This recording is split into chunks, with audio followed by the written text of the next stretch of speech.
অনেক মুসল্লি দেখবেন জাস্ট নামাজটা শুরু হওয়ার আগে আগে মসজিদে ঢুকবে, অথচ নবী সাল্লাল্লাহু আলাইহি ওয়াসাল্লাম বলেছেন জুমার দিনে কেউ যদি সকাল সকাল উত্তম রূপে গোসল করে, উত্তম রূপে গোসল কোনটা এটা জানেন তো?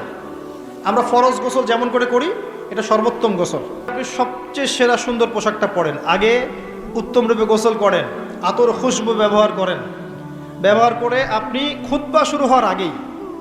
খুতবা মানে বয়ান, এটা শুরু হওয়ার আগেই আপনি পায়ে হেঁটে মসজিদে আসেন, ইমাম সাহেবের কাছাকাছি বসেন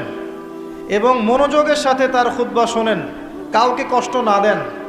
এমনকি কারো সাথে এতটুকু না বলেন যে চুপ করো, কেউ পাশে কথা বলছে আপনি এতটুকু বলবেন না চুপ করো। এই কাজ যদি কেউ করে এবং ইমামের সাথে নামাজ শেষ করে, নবী সাল্লাল্লাহু আলাইহি ওয়াসাল্লাম বলছেন প্রত্যেক পদক্ষেপে 1 বছরের রোজা 1 বছরের নফল নামাজের নেকি পাবে।